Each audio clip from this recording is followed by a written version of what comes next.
Welcome to 50 Shades of Wealth, Confessions of a Real Estate Investor, the show where you'll learn the real estate investing secrets of the pros. Your host, Sarah Jung, pulls back the curtain and shows you how to build wealth with real estate investing. Welcome to 50 Shades of Wealth, Confessions of a Real Estate Investor, the show where we talk about the good, bad, and ugly when it comes to real estate investing. We discuss strategies for building long-term wealth through education and personal growth. I'm your host, Sarah Jung, and I'm the CEO and founder of Legacy Bloom Investments. Today, I wanted to talk about how we can use retirement funds for investing in real estate. So I'm really excited to have with us a special guest, Scott Maurer, who is the expert when it comes to using self-directed IRAs. Scott has worked for Advanta IRA since February of 2006 and serves as the Director of Business Development, presenting various seminars, webinars, and educating the public on the intricacies of self-directed IRA investing. Additionally, Scott has also assisted numerous clients with investments using their self-directed IRA accounts. He's very familiar with the process involved for all types of investments.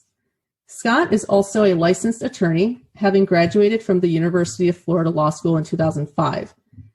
Thank you, Scott, so much for joining us today. I'm so glad that you could make it. Tell us a little bit more about yourself, about your background, and how did you get into self-directed IRA fund management? I guess I don't know what you would call it, but how did you get into this space? Sure, yeah. Thanks for having me on, Sarah. How I got into the space, really, you mentioned in my bio there that I am by degree and by education, I'm a licensed attorney in the state of Florida. And the owner of our company, Advanta IRA, is also a licensed attorney. And so I connected with him kind of professionally that way and found out that he had a self-directed IRA company. It was something I didn't know much about when I started back in 2006. And really, I learned the ropes the way many people maybe are who are listening to this podcast and watching just repetitively over and over again the seminars, the webinars that we put on and we did to really get an understanding and learn it. So I really got into the industry, again, not really knowing much about IRAs and 401ks other than beyond that I knew that I had one from a prior job when I worked for the city of Clearwater.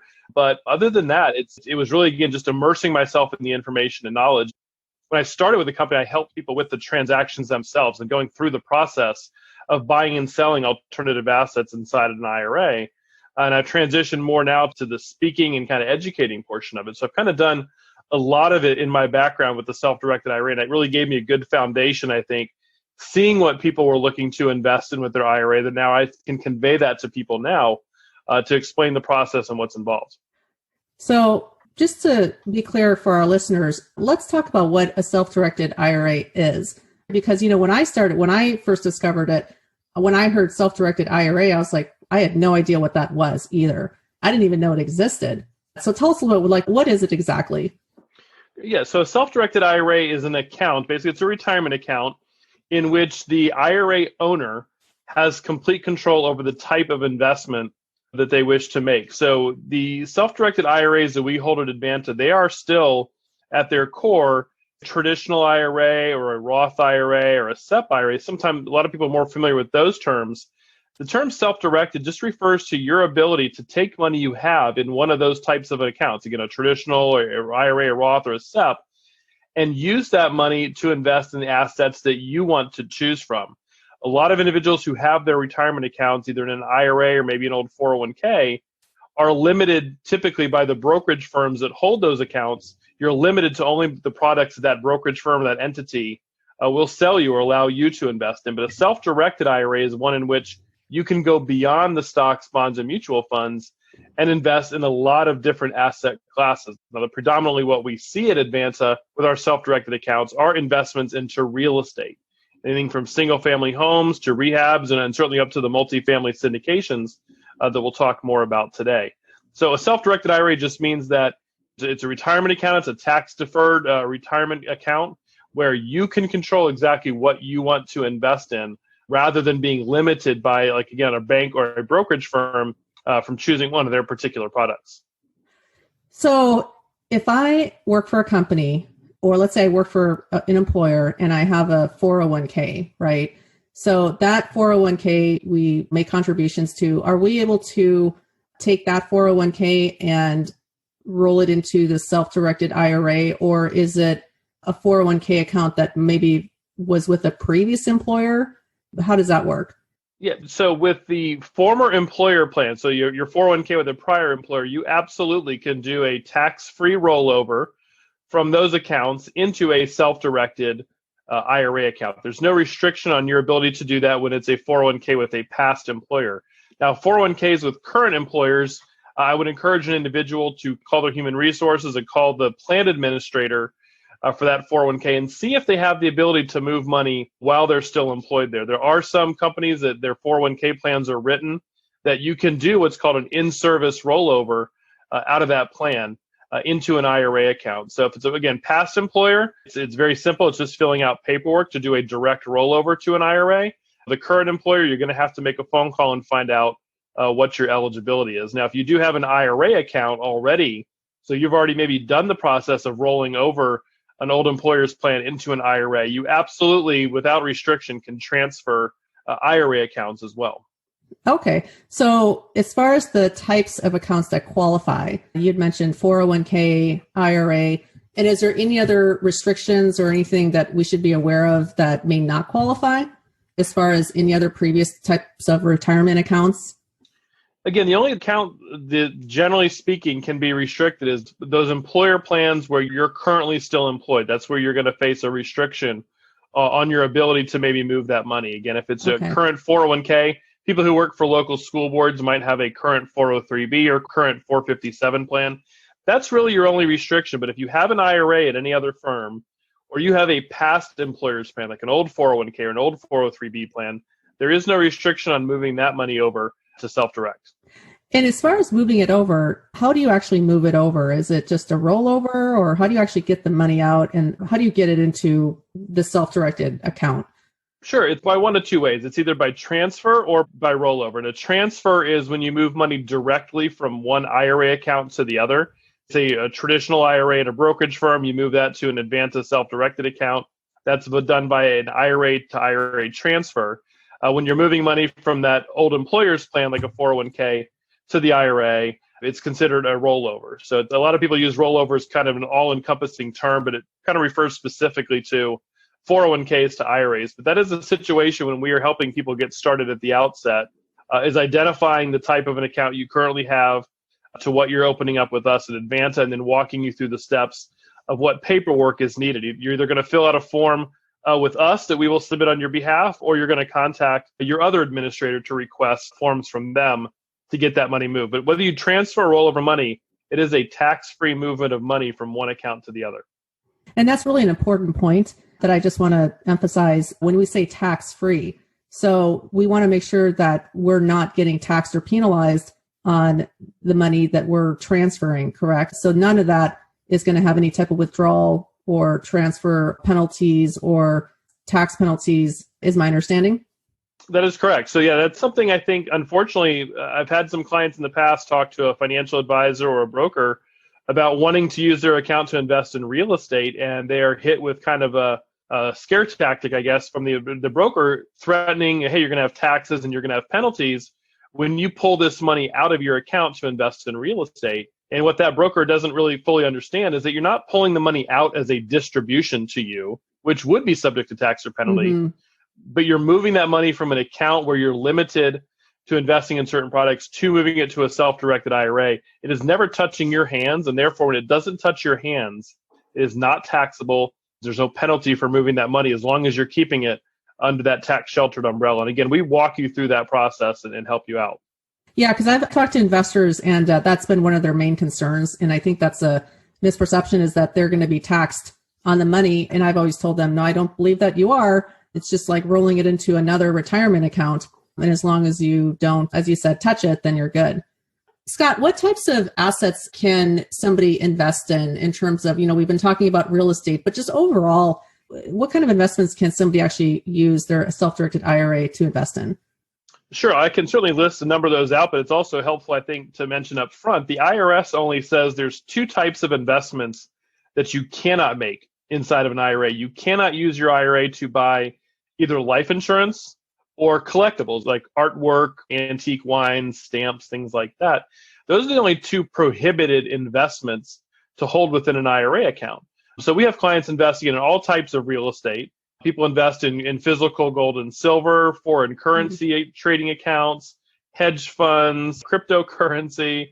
Again, as long as it's not life insurance or collectibles, it's really what you as the investor, what is your specialty? What are you looking at doing? We have a lot of people who do private loans, private notes and mortgages from their account. So yeah, we've seen definitely a lot of interesting. I saw an individual buy a mausoleum crypt once in their IRA. Mausoleum crypts actually have titles. He was able to basically get a 2-for-1 deal on 2 crypts and say, hey, that's a good investment. If I can get 2 for 1, I can resell them and make a profit. That's interesting. And sorry for my ignorance, but mausoleum crypt, what is that exactly? A mausoleum crypt, rather than being buried below ground, it's like a big... Oh, I see. It's the above ground kind of coffin looking. Yes. Yep. That's very interesting. Wow. Who would have thought that you could actually use a retirement fund to invest in something like that? That's crazy. It had not entered my mind until he called me and asked me that. Oh my gosh. So there's a question with investing in these types of assets, and it's actually really cool that you can actually buy notes and tax liens and go into multifamily syndications and that kind of stuff. Is there any restrictions as far as, do you have to be considered an active investor versus a passive investor? Like, is there a requirement by the IRS that says that these have to be passive investments? Well, the one thing you have to be careful of when it gets to the active versus passive is that you, as the IRA owner, you can't really do any work on behalf of a project or a property, and you can't be compensated as such as well. So if you were looking at buying real estate, it really does need to be more from a passive standpoint. You're not doing any of the rehab. You're not managing the product from a compensation standpoint. I mean, you may be making certain decisions if you own real estate, helping select tenants or what work needs to be done on a property, but you can't be the one actually physically doing that labor or that work. So you do need to be careful, especially when you're buying, say, rental properties or rehab properties, to be very careful about how you structure that. You got to walk that line and make sure you're not taking that role. But when it comes to, say, real estate syndications, if you're going to be an active, say, general partner in that syndication, then your IRA cannot invest into that same structure because you're personally being compensated for your role as kind of that GP. So definitely IRAs are much more suited for passive investing than they are situations in when you want to have a more active role. And what about, is there anybody that would be disqualified from participating? I've heard that there's what they call disqualified persons.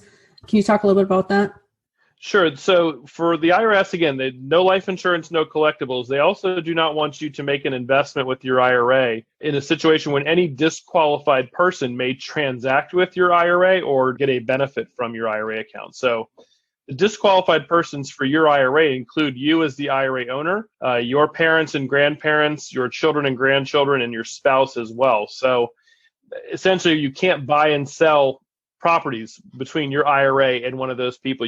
Your IRA cannot lend money to any of those individuals, or your IRA should not be investing into a structure where one of those individuals is, again, a GP or getting paid from the investment. So when you're looking to do deals, there's family involved. You definitely want to make sure that they're the right family members and not the wrong ones. Again, brothers and sisters, aunts and uncles are technically not disqualified persons. Really?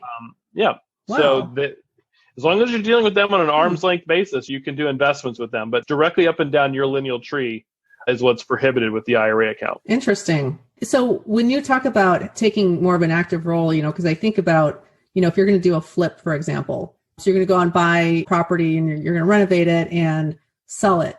Is that the type of situation where you can use your self-directed IRA? It sounds like it may not qualify because you're taking a pretty active role.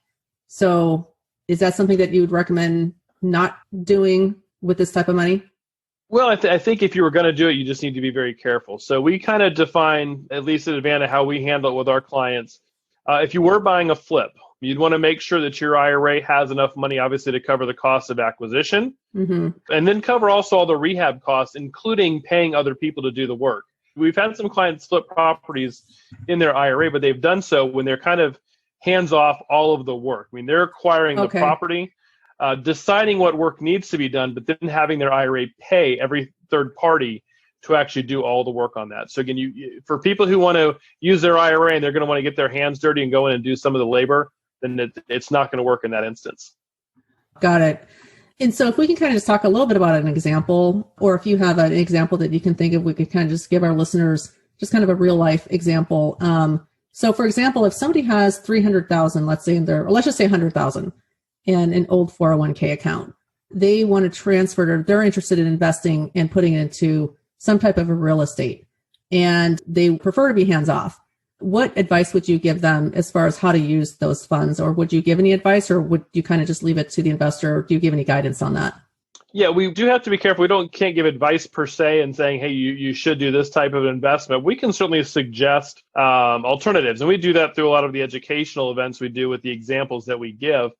For someone who wants to be completely hands off and not be involved with dealing with, say, the rehab or the tenants and the toilets and things that go on with the rental, that's a situation I think one of two investments usually ends up being the right fit for that person. That's either doing kind of private lending where your IRA is lending on a particular property, or investing in something like a real estate syndication where you're investing alongside of other people into a much larger project and basically sitting back and just getting your monthly dividends without having to worry as much about the day-to-day operations of the property. So I think for someone looking to be truly passive, investing in the rentals and the rehabs may not be their style, because there's definitely going to be more worries, I should say, and more work involved with them in managing and making sure that property is being run properly. When you do private lending, you might still have some worries about who your borrower is in the property, but if someone's paying consistently, that's a good setup. But certainly the multifamily syndications and those real estate deals where somebody else is in charge, somebody else is being paid to make all the decisions, run the property, you can just sit back passively. That usually, I think, is a great situation too. You're listening to 50 Shades of Wealth, Confessions of a Real Estate Investor. Want a free guide to behind-the-scenes secrets of real estate investing? Head on over to legacybloom.com and claim your free book today. So the money that you're getting back from these properties, that money gets paid directly back into the IRA account. How does that work? Yep. So if your IRA is making any investment, whether it's the rental properties or syndications, the income generated from that investment has to come back to the IRA account. The IRA is the investor, not you as an individual. So whether it's the monthly rental income or it's a monthly or quarterly distribution from a syndication, in that case, the syndication will write a check or send an ACH transfer directly back to your IRA account with us. We receive it. We deposit it into your account. That's kind of our role as a record keeper for your account, is to help the asset get purchased properly, but then also after that's been done, receive income, credit it to your account, pay any expenses related to assets as well. So yeah, we provide the syndicator with ACH instructions or check instructions to send those funds over. And let's talk about multifamily a little bit, because we have quite a few investors that seem to use their self-directed IRA funds. Do you find that that's a common source of funding for a lot of investors, especially taking on a passive role to go into kind of these larger real estate syndication type deals? I think it is. I think it's for a couple of different reasons why IRAs can be attractive for a multifamily investment. And one is for a lot of people, the money in their IRA, their 401k, that's money that they're looking to use, say, 15, 20 years from now. The money they have in their personal savings account is building up, and maybe it's being invested, but it's there for that rainy day, a job loss or health emergency or something like that. So someone who's looking to tie up their money in, say, a 3 to 5 year investment, the IRA can be a little bit more attractive because they weren't planning on touching that money anyway. They may not want to lock up, say, personal savings account for 3 to 5 years in the case they do have, God forbid, one of those emergencies pop up. So I think that's one of the attractive reasons why multifamily for people looking to make it using their IRA, because it's money that they almost don't even think about. They almost forgot they had it. And in fact, a lot of people don't know this is possible. So they go, oh, wow, I didn't even know I could use my IRA. Now that that's an option, definitely, I'll put some money towards your projects. It's a kind of a different thought process I think people have with the retirement funds versus, say, a personal savings account. And what are your thoughts as far as using a self-directed IRA as far as risk level? I know this is a little bit of a loaded question, but typically you're going to be rolling or transferring funds from your traditional 401k that's in stocks or mutual funds or whatnot, and then you're going to be putting it into a real estate asset. Do you give any guidance as far as if people ask about the risk, if they, like, for example, if they go into a syndication?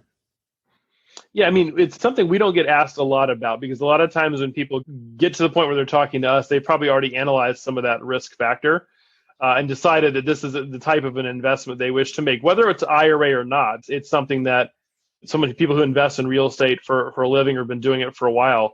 A lot of our clients feel that the stock market, quite frankly, is far riskier than real estate investments. But certainly people do every now and then. They have, they'll talk to a broker or an advisor who kind of warns them that this is risky, riskier than the stock market. I mean, we don't really get into that advice. I just kind of point them to the direction, though. If it's something you feel comfortable with, you see the return, you see what's going on, you understand the financials behind the investment itself, it's no more risky than buying an investment on the stock market. In fact, in some cases, a lot of people, again, all our clients feel much less risk involved with investing in, say, a piece of real estate where they know the owner and they know the financials behind it, as opposed to taking a gamble on Wall Street and say, oh, the stock's low, I have a feeling it's going to rebound. And then, 6 months later, that company is bankrupt and they're out of business. Yeah, well, that definitely makes sense. One other question that I have. So when, for example, let's say you buy real estate or you go into a real estate syndication and they sell the property. So let's say in 3 to 5 years, they sell the property off and there's profit made from the sale. What happens then? That profit goes back into the IRA, I'm assuming, and is that all tax-free? Kind of what happens at that point of sale? Yeah. So whether you're selling a rental property or a syndication gets sold and you're paid off, the funds from the proceeds, your portion of that comes right back into your IRA account. There's no tax consequence to you as an individual. That money is going back to the IRA. It doesn't apply to you. That's kind of something to think about when you're looking at the investment and kind of calculating that into your overall return. But in general, the funds from the profits all come back to the IRA. So if you invested, say, $100,000, and at the end of that 3 to 5 year period, your distributions and the profits add up, say, $150,000. Now you just have more money to go into either to your next deal, to put back in the stock market. It really is up to you. But again, no tax consequence to you. You just have to check and look into the UBIT issue if there is leverage involved with the investment you were participating in. Okay, that's good to know. We will definitely look into that. So it's it just reminds me of a rinse and repeat type of method, right? So you just continue rolling it over. And, if the syndication of the real estate sells, you just continue to just roll it into the next deal. Yeah. And I would say for those types of investments, especially if you're listening to the podcast and you're thinking about raising your own money, I think one of the good things about that I've seen with self-directed clients, certainly ours involved, is that if you do right by them, if they make a decent profit off their investment, they're happy to put that money right back into your next deal. We have one client, I think, who owns probably between 8 and 10 different syndications, investments in his IRA. And I think about 5 of them are with one firm that he's done investments with, and another 3 or 4 with another. So he, again, he was a repeat investor. He called it his mailbox money. Every month, the check just shows up, gets deposited to his IRA. He doesn't have to think much more about it than that. But for him, that was, somebody proved their worth and proved they were going to do what the prospectus and the financials he'd read about. And so he bought one investment and just continued going from there. Now, was it, say, a multifamily deal, or what type of deal was it typically? Yeah, there were some multifamily. I think there was some apartment complexes. He was with some apartment complex developers as well. Nice. So, yep. Yeah, no, that sounds like a great strategy for a lot of people. And again, I think it's important for us to just educate people out there that this is something that is available to them. And, if you want to get into real estate, that this is a way that you can actually do it. And you don't have to have cash to do it. And it's less risk in terms of having your funds in the stock market, just like Scott was talking about. So you at least know where your money is, what you're investing in specifically, because it's a physical asset. And I would say, there's a lot of wealth that is built in this country with real estate and these types of investments. So people out there who are looking at their IRAs and 401ks with a brokerage firm and kind of wondering, why am I not getting as fast ahead as other people? Or, how do people like Warren Buffett and Mitt Romney, those people build such large retirement accounts? They do look for other alternatives outside of kind of the conventional. People making millions in their IRA didn't do so just based off of putting away $5 or $6 grand a year and picking some mutual funds. That doesn't happen. So you have to look outside and look for alternatives. And I think these real estate investments, the syndications especially, give you that opportunity to participate in something else, get a better rate of return, and hopefully then grow your money that much more quickly. Well, I think it's a great idea. And I think you've been doing a great job educating people. And by the way, Scott is with Advanta IRA. IRA, how do you see your company's name? IRA. Tell us a little bit about your company. So we've been around since 2004. I mentioned our owner is an attorney. He's also a CFP, and he started the company back in 2004. We were a franchise of a larger organization at that time. But in 2012, the franchise program ended, and we just continued in our business. And the only thing we do at Advanta is self-directed retirement account administration. We do not sell any products. We don't do any advising. We simply act as a record keeper and administrator that, again, people who find an alternative investment, something that their brokerage firm or their bank isn't willing to hold, we will hold it. And again, that's, I guess, another key thing to remember about what a self-directed IRA is. It's not that these investments into real estate or syndications are somehow illegal or wrong because you can't buy it through your brokerage firm. It's just the fact that your brokerage firm doesn't want to hold it. That's not their business model. It doesn't mean the IRS says you can't. It just means that that particular firm you're talking to doesn't want to deal with it. But that's what we do at Advanta, is just simply that record-keeping administration. We have an office in Tampa. Florida is where our home office is based. We also have an office in Atlanta. But we work with clients all over the country. So it doesn't matter where you're located. We have clients in, I don't know if it's all 50 states, but it's certainly in a number of them. Well, and Scott, I have to give you a lot of credit because you've worked with a number of my investors, and all of our investors have loved working with you. You're very, very knowledgeable. And if anyone is interested, to make sure to reach out to Scott. And Scott, what is your email address, or how do listeners reach you? Sure. You can reach me. My email is my first initial. It's S for Scott, and my last name, Maurer at AdvantaIRA.com. You can also reach me toll free at 800-425-0653, and my direct extension is 1123. So anyone listening, please call, please email me. I am more than happy to answer your questions on what the process is involved, walking you through it for your particular instance. I found that over the years, that's something that's key too, is each individual is different. They have their own individual set of concerns, questions, their types of accounts. And so please call me for that kind of that one-on-one back and forth so I can answer your specific question. Yeah. Thank you, Scott, for offering that. So Scott, I'm going to kind of pivot a little bit in our discussion. And, my podcast here is about real estate confessions. And so I wanted to just ask you if you had a confession that you'd like to make to our listeners. Anything you'd like to share? Well, don't necessarily want to share it, but I will. But I think this is a good lesson. I think failure to really look at all the details. I think that's something I've seen in our industry. People who miss the finer points. It's important to take notes and keep track of that. And when I was one of my first jobs out of college, I worked in the recreation department of a city. And I was responsible for summer camps. And so I planned all the summer camps. I arranged the field trips each week for each group of students. And I sent one of them, and they were all excited to go on like a rafting trip, like a little, just down a nice spring on basically a tubing trip. And I gave the people who were going, I didn't go with them. I said, here's my credit cards. You can pay for everybody's admission when you get there, et cetera. Well, it was about an hour and a half away, and they get the buses there, and they're calling me to tell me that the place does not take credit cards. They will only take a check. And that's one detail I did not find out when I was booking the trip. It didn't occur to me. I'm like, oh, we can just use a credit card. And that figured everybody takes credit cards, and they didn't. You would just kind of assume that, right? Yeah, and unfortunately, the kids had to get back on the bus and come back. So I was very embarrassed, felt terrible, tried to make it up to the kids with another field trip the next day and let them go do something else. But again, it was a learning experience for me that you don't just assume everything's going to go fine, everything's going to go well. You make sure you know each detail and have those I's dotted and T's crossed. Yeah, well, especially when it comes to buying and holding or selling real estate, there's so many details involved.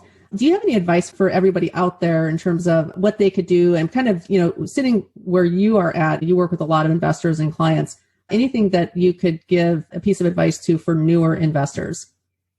I think it's similar to what I was saying with my confession there. It's not only getting the details right, but getting educated too, and taking the time to watch a few webinars, listen to some podcasts, do some reading. So, I think the more educated you are on the topic, the more comfortable you're probably going to feel getting involved. And education can be those online resources. It can also be that person in a networking group who seems like they've done a lot of investment deals, picking their brain.